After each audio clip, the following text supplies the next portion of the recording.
क्या होता है जब प्रेम स्वर्ग से उतरकर धरती पर आता है, लेकिन नियति उसे कठिन परीक्षाओं में डाल देती है। ये कहानी है हस्तिनापुर के महान राजा दुष्यंत और ऋषिपुत्री शकुंतला की एक ऐसी प्रेम गाथा जो कालजयी है।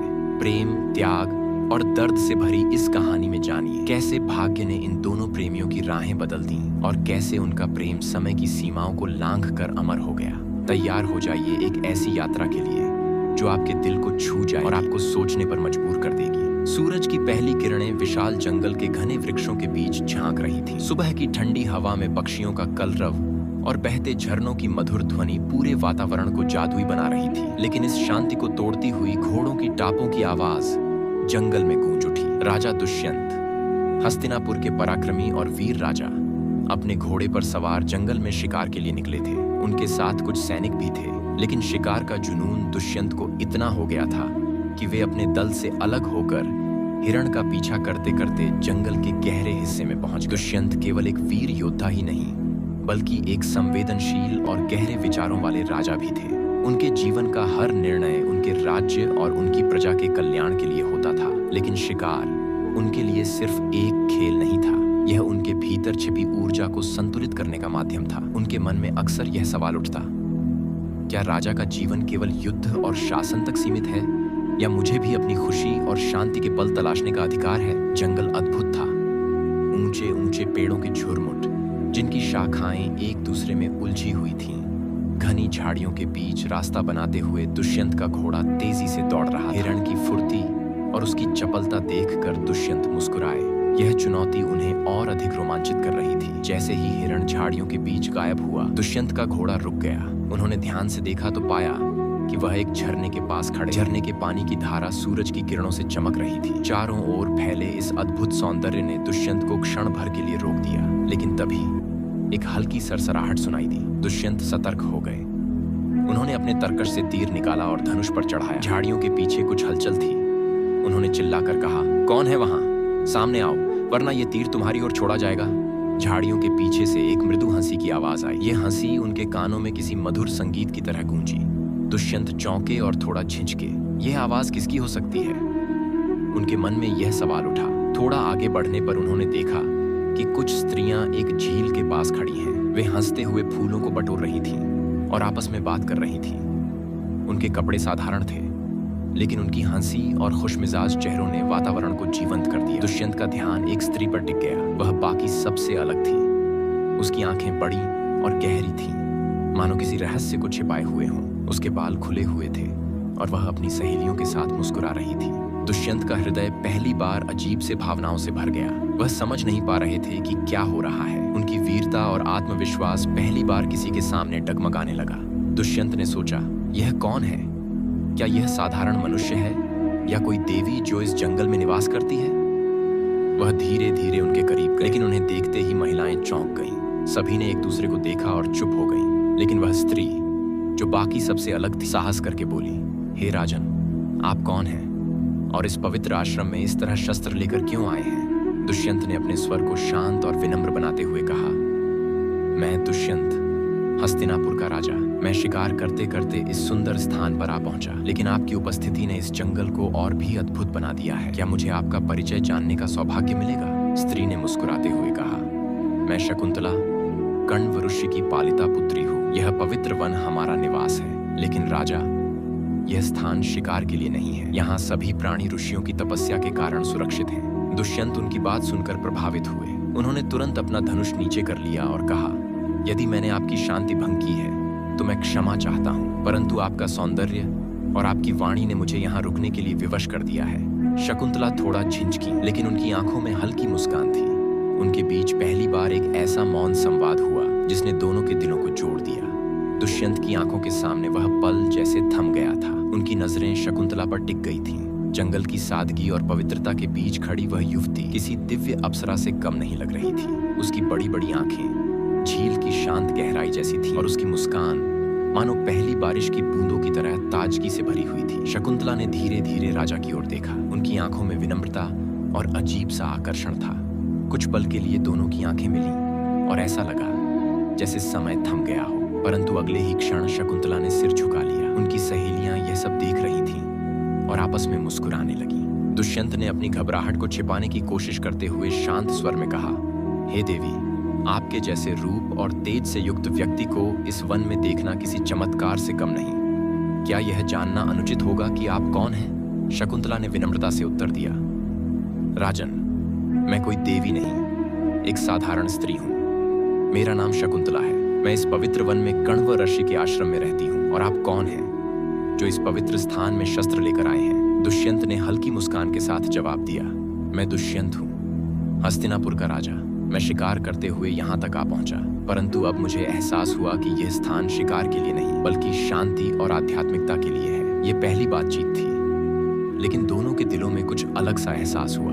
दुष्यंत के मन में शकुंतला की सादगी और गरिमा के लिए गहरा सम्मान जागा। वहीं शकुंतला दुष्यंत की विनम्रता और उनकी आंखों में झलकते सच्चे भावों से प्रभावित हुई। जैसे ही यह संवाद समाप्त हुआ, कण्व राशि के कुछ शिष्य वहां आ पहुंचे।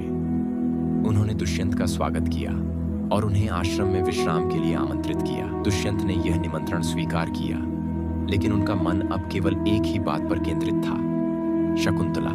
दुष्यंत ने अगले कुछ दिन आश्रम में बिताए। यहाँ का वातावरण उन्हें बहुत भाया। ऋषि और उनके शिष्यों की तपस्या, पशु पक्षियों का निर्भीक विचरण और वह अद्भुत शांति उन्हें एक अलग ही दुनिया का अनुभव करा रही थी। हर दिन की शुरुआत ध्यान और पूजा से होती, लेकिन दुष्यंत के लिए हर सुबह केवल एक वजह से खास थी, शकुंतला। वह उनकी एक झलक पाने के लिए बेचैन रहती। एक दिन दुष्यंत ने देखा कि शकुंतला और उनकी सहेलियां नदी किनारे कमल के फूल चुन रही थीं। हवा में फूलों की सुगंध और उनके हंसी की आवाज वातावरण को मधुर बना रही थी। दुष्यंत खुद को रोक नहीं पाए। वह धीरे धीरे उनके पास गए और कहा, देवी, आपके चुने गए फूल इस वन को और भी सुंदर बना रहे हैं, परंतु क्या यह उचित नहीं होगा कि यह सौंदर्य हमेशा के लिए मेरे राज्य की शोभा बने? शकुंतला ने यह सुनकर हल्की मुस्कान दी और जवाब दिया, राजन, यह वन, यह प्रकृति, सब कुछ सबका है। इसे किसी एक की संपत्ति बनाना उचित नहीं।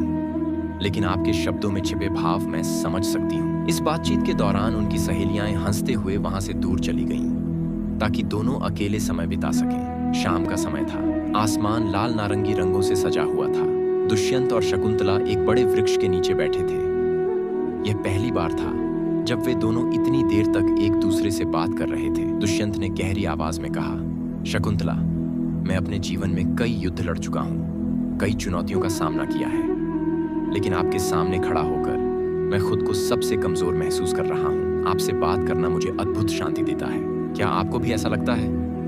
शकुंतला कुछ पल के लिए चुप रहीं, उनकी आंखें झुक गईं और वह हल्के स्वर में बोली, राजन, मैं अपने मन के भाव व्यक्त करने में संकोच करती हूँ, लेकिन सच यह है कि आपके साथ समय बिताना मुझे भी अजीब सी खुशी देता है। यह पहली बार था जब दोनों ने अपने दिल के भावों को एक दूसरे के सामने रखा। उस रात दुष्यंत ने पहली बार महसूस किया कि उनका दिल अब पूरी तरह से शकुंतला के लिए धड़कने लगा है। वहीं शकुंतला ने भी यह स्वीकार कर लिया कि वह दुष्यंत से प्रेम करने लगी है। यह प्रेम धीरे धीरे उनके जीवन का केंद्र बनने लगा। आसमान में चमकते सितारे और चांद मानो इस नए रिश्ते के साक्षी बन रहे थे। दोनों ने यह तय कर लिया कि उनका यह संबंध केवल दिल में छुपा नहीं रहेगा, बल्कि इसे वास्तविकता में लाया जाएगा। आश्रम में बीतते दिन राजा दुष्यंत और शकुंतला के लिए किसी स्वप्न से कम नहीं थे। दोनों एक दूसरे के प्रति अपने भावों को गहराई से महसूस कर रहे थे। आश्रम की पवित्रता, नदी किनारे बहती ठंडी हवा, पक्षियों का कलरव और फूलों की मादक खुशबू ने उनके प्रेम को और भी मधुर बना दिया था। दुष्यंत ने जान लिया था कि शकुंतला केवल एक सुंदर युवती नहीं, बल्कि एक सशक्त और बुद्धिमान नारी है। वहीं शकुंतला के मन में दुष्यंत के प्रति न केवल प्रेम बल्कि सम्मान भी जाग उठा था, लेकिन उनके इस प्रेम को अभी शब्दों की जरूरत थी। एक दिन सुबह की पहली किरणों के साथ दुष्यंत आश्रम के पास एक बड़े वृक्ष के नीचे बैठे। वह विचार मग्न थे, जैसे अपने भीतर चल रहे भावों को समझने का प्रयास कर रहे हों। उसी समय उन्होंने देखा कि शकुंतला पास की झील से पानी भरकर लौट रही है। उनकी चाल में एक अजीब सी गरिमा थी। उनकी साड़ी का किनारा हवा में लहराते हुए मानो उनके सौंदर्य को और भी निखार रहा था। दुष्यंत ने अपनी जगह से उठते हुए कहा, शकुंतला, क्या आप मुझे कुछ समय दे सकती हैं? मुझे आपसे कुछ कहना है। शकुंतला, जो अब तक उनके मन के भावों को महसूस कर चुकी थी, हल्की मुस्कान के साथ बोली, राजन, आप जो भी कहेंगे मैं सुनने के लिए तैयार हूँ। दुष्यंत ने अपनी भावनाओं को नियंत्रित करते हुए कहा, आपके साथ बिताए इन दिनों ने मुझे यह समझने में मदद की है कि जीवन केवल युद्ध और राजकाज तक सीमित नहीं है। आपने मुझे दिखाया है कि सच्ची शांति और खुशी कैसे महसूस की जाती है। शकुंतला, मैं आपके बिना इस जीवन की कल्पना नहीं कर सकता। क्या आप मेरे जीवन का हिस्सा बनेंगी? शकुंतला यह सुनकर भावुक हो गई। उनकी आंखों में आंसू थे, लेकिन वह मुस्कुरा रही थी। उन्होंने धीरे से कहा, राजन, मेरे मन में भी आपके प्रति वही भाव है, लेकिन क्या यह उचित होगा कि हम इस प्रेम को बिना कण्व ऋषि की स्वीकृति के आगे बढ़ाएं? दुष्यंत ने समझाया, गंधर्व विवाह उन प्रेमियों के लिए है जो एक दूसरे को सच्चे दिल से स्वीकारते हैं। यह विवाह प्रकृति के साक्षी में होता है और इसके लिए किसी औपचारिकता की आवश्यकता नहीं होती। मैं वचन देता हूं कि मैं आपको अपनी रानी बनाऊंगा और आपको वह सम्मान दूंगा जिसकी आप हकदार हैं। शकुंतला कुछ देर चुप रही, लेकिन उनके हृदय ने पहले ही दुष्यंत को स्वीकार कर लिया था। उन्होंने धीरे से सिर हिलाकर अपनी स्वीकृति दी। अगले दिन एक सुंदर शाम को, जब सूरज ढल रहा था और आकाश लालिमा से भर गया था, दुष्यंत और शकुंतला ने गंधर्व विवाह किया। यह विवाह प्रकृति की गोद में पेड़ों, पक्षियों और नदी के साक्षी में हुआ। दुष्यंत ने अपने हाथ में एक सोने की अंगूठी निकालकर शकुंतला के हाथ में पहनाई। उन्होंने कहा, यह अंगूठी मेरी प्रतिज्ञा है, मैं तुम्हें कभी नहीं छोड़ूंगा। यह हमारी प्रेम कहानी की निशानी रहेगी। शकुंतला ने भी फूलों की एक माला बनाकर दुष्यंत के गले में डाल दी। उन्होंने कहा, मैं आपके वचनों पर विश्वास करती हूँ और अपनी पूरी आत्मा से आपको अपना जीवन साथी मानती हूँ। उनके इस मिलन ने न केवल उन्हें एक किया, बल्कि ऐसा लगा जैसे पूरा जंगल इस प्रेम को स्वीकार कर रहा हो। पक्षियों का कलरव, पेड़ों की सरसराहट और नदी की कल कल ध्वनि ने इस पल को और भी पवित्र बना दिया। शकुंतला और दुष्यंत ने कई दिनों तक साथ समय बिताया। उन्होंने एक दूसरे के साथ अपने सपने साझा किए, लेकिन उनके सुखद दिनों के बीच विदाई का समय आ गया। दुष्यंत को अपने राज्य लौटना था। वह जानते थे कि एक राजा के कर्तव्य से अधिक कुछ नहीं होता। विदाई के समय दुष्यंत ने शकुंतला से वादा किया, मैं शीघ्र ही तुम्हें लेने आऊंगा। जब तक मैं न लौटूं, यह अंगूठी मेरी याद दिलाएगी, और जब मैं इसे देखूंगा तो मुझे तुम्हारी याद दिलाने के लिए कुछ और चाहिए भी नहीं। शकुंतला ने अपनी आंखों में आंसू लिए हुए कहा, राजन, मैं आपकी प्रतीक्षा करूंगी, कृपया जल्दी लौटिएगा। वीडियो अच्छी लगी हो तो लाइक, शेयर और ऐसे ही वीडियो को देखने के लिए हमारी चैनल को सब्सक्राइब जरूर करें। धन्यवाद।